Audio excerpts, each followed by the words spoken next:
ça et comment il peut aller loin. Salomon est venu vers Dieu. Il était déjà béni.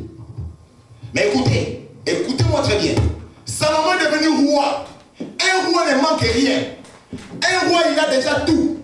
Mais il est parti demander à Dieu que Dieu lui donne la sagesse et l'intelligence pour diriger le peuple d'Israël. Écoutez-moi très bien. En Israël, il y avait des juges, il y avait des gens intelligents, il y avait des sages qui pouvaient gérer Israël. Le problème de Salomon, ce n'était pas la sagesse et l'intelligence pour juger Israël. Il a demandé, mais il a mal demandé. C'est peut-être la première fois que tu vois ça. Je vais t'expliquer. Il a demandé la sagesse et il a demandé l'intelligence.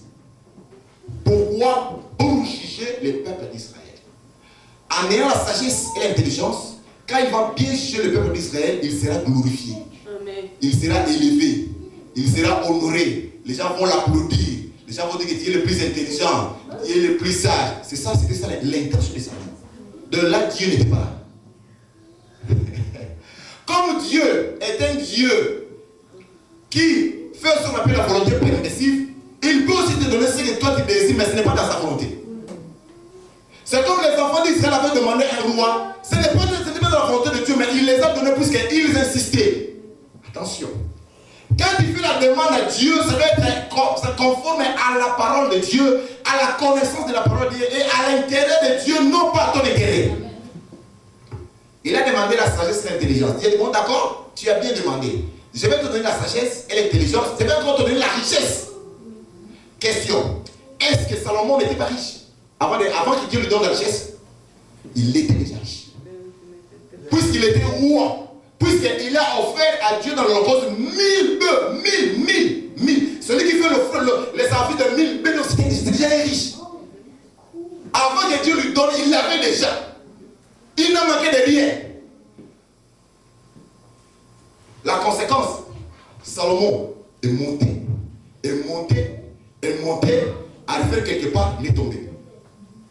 Vous savez pourquoi? Il devait commencer par le verset que la Bible dit. La crainte de l'Éternel est le commencement de la sagesse. Amen. Salomon devait demander à Dieu la crainte de l'Éternel. Or, la crainte de l'Éternel, c'est Dieu qui crée ça en nous. L'apôtre Paul dit, c'est Dieu qui crée en nous les vouloirs et les faire. Amen. C'est la vérité. Salomon a commis la plus grande erreur de sa vie, mais les autres gens ne comprennent pas. Ah, moi, mais quelle est l'intention? Toi, tu fais ta prière. Tu fais que Dieu te bénisse pour quelle intention? Pour dominer les autres. Pour se moquer des autres. Pour prouver ta famille. Pour prouver ton pasteur. Pour prouver ton voisin. Qu'est-ce que lui pensait? Ce type-là, c'est rien. Moi, si je vais acheter ça, c'est bien, je donne-moi l'argent. Qui s'achète même la Jeep là. Tu achètes la Jeep. Mais ton intention là, c'est pour prouver aux autres. Là, il n'y a pas la protection de la bénédiction. Salomon a eu la sagesse. Il a eu l'argent. Les gens sont venus à lui, beaucoup de gens pour venir écouter sa sagesse. Quand ils sont venus écouter sa sagesse, ils l'ont fait tomber. Il y a des femmes qui sont venues. Il a épousé 1000 femmes. Pourquoi? Puisqu'il parlait bien, il raisonnait bien et il avait l'argent. Mais les gens n'étaient pas venus à Salomon puisqu'il avait le grand Dieu. Non. Est-ce que les gens peuvent te suivre, peuvent te donner confiance, puisque tu as un grand Dieu ou puisque tu as beaucoup de biens et puisque tu es intelligent? Des choses différentes. Maman Nasola, bien. C'est papa là qui conseille, bien. Je peux te poser la question, pourquoi tu es pasteur David? Chacun va donner sa réponse. Moi, pasteur David est bon, il est gentil, il aide les autres. Non, lui, moi, je n'ai plus qu'il a une grosse voiture, il m'amène souvent à l'église, je ne paye pas les transports. L'autre va dire ça. Non, quand je le demande, le pasteur David est là. Le pasteur David sait parler l'anglais. Moi, quand je te prends de l'anglais, il va finir, il va parler. Enlève ça dans ta tête. Dans ta tête, tu dois aimer le pasteur puisqu'il a un Dieu puissant.